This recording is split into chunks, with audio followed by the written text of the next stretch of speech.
Creo que ha sido, bueno, para empezar, un saludo muy cordial a toda la audiencia de Prensa Libre y gracias por la oportunidad de podernos comunicar con la población. Creo que el balance del primer año es un balance bueno, tenemos bastantes logros que comunicar, creemos que hay mucho por hacer, se han tenido aciertos, se han tenido algunos inconvenientes, pero creemos que el balance es bastante positivo.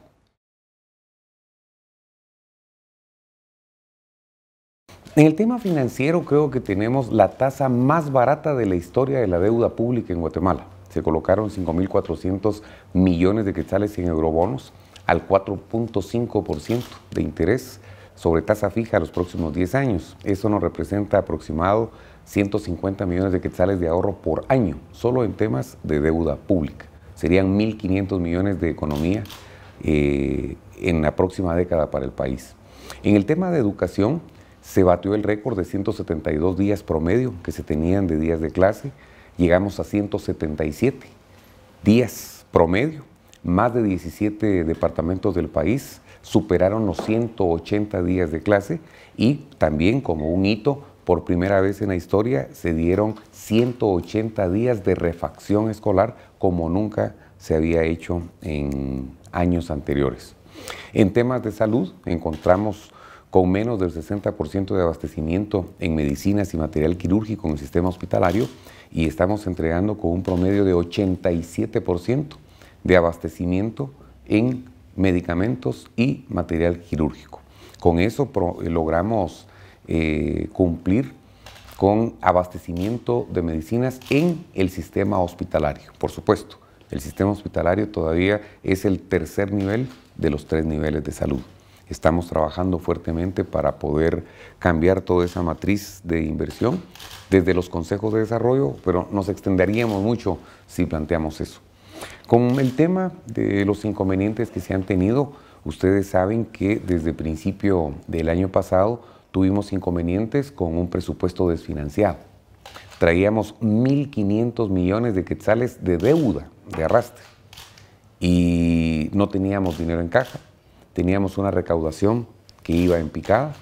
Eso es un inconveniente. Todo el primer cuatrimestre del año pasado fue un periodo en el que tuvimos que contener el gasto y posterior a encontrar la viabilización presupuestaria, donde le conseguimos presupuesto al sector justicia, al MP, a la Universidad de San Carlos y también para el gobierno, ya pudimos, en vez de hablar de contención del gasto, pasar a la calidad del gasto, pero fue un inconveniente.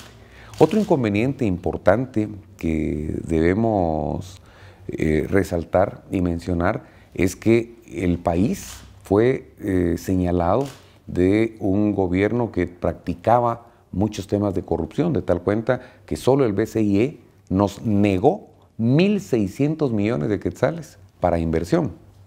Solo el BCIE, si a eso aparte le ponen el Bandes, que es el tema de Overdredge, solo estamos hablando que no tuvimos 2.000 millones de quetzales para invertir en infraestructura, teniendo una infraestructura en muy mal estado porque no se le ha dado mantenimiento durante mucho tiempo atrás.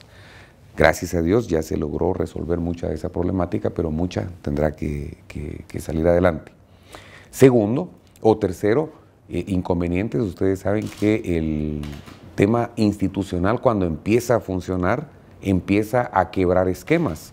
Y si ustedes se dan cuenta, nosotros hemos apoyado tremendamente el sector justicia y solo el año pasado, ¿cuántas capturas hubo que pusieron a temblar a muchas de las estructuras, la política, la económica, la social en el país? Y definitivamente eso causa temores y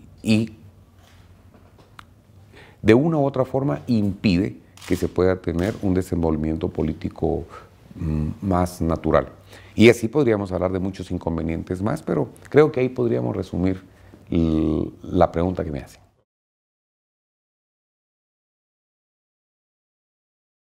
Esa reforma apunta hacia la concertación de todos los sectores. ¿Qué hizo el Ejecutivo el año pasado? Tomó la decisión que debía tomar, y era tomar la iniciativa y el liderazgo. Se llamó la atención de todos los sectores. Todos los sectores se pronunciaron y el Ejecutivo tuvo la humildad o por lo menos la capacidad de poder decir, ¿no están de acuerdo? No, retirémosla del Congreso como nunca antes había pasado, pero todos ya están reconociendo la necesidad que hay de hablar de ese tema. Pero entonces ya no va a ser un desgaste directo para el Ejecutivo, sino que es una conversación que vamos a tener todos los sectores, no 2 ni 3, sino todos los sectores que nos llaman a reflexionar sobre la necesidad que tiene el Estado, ni siquiera el gobierno, sino el Estado, de conseguir más recursos para invertir de una forma estratégica, de una forma comercial y de una forma social, que es como está precisamente planteado el plan de infraestructura para este año y que ustedes se lo pueden consultar al ministro Aldo García y les va a plantear precisamente las obras que tenemos para el desarrollo estratégico, las obras que tenemos para el desarrollo comercial y de locomoción normal del país e incluso las obras que se plantearon para el tema de turismo, las obras de carreteras hacia lugares turísticos y las obras de carreteras que fueron planteadas desde el Ministerio de Salud y de Educación hacia el Ministerio de Comunicaciones para poder también considerar la infraestructura social. ¿Cuál es esta? Son las carreteras que llevan de distintas comunidades a hospitales regionales, por ejemplo. ¿Para qué? Para evitar que toda la gente se tenga que venir hasta los hospitales nacionales e ir liberando de cierta forma esa presión que han sufrido nuestros hospitales nacionales en una red hospitalaria que no ha sido pensada desde la misma infraestructura nacional.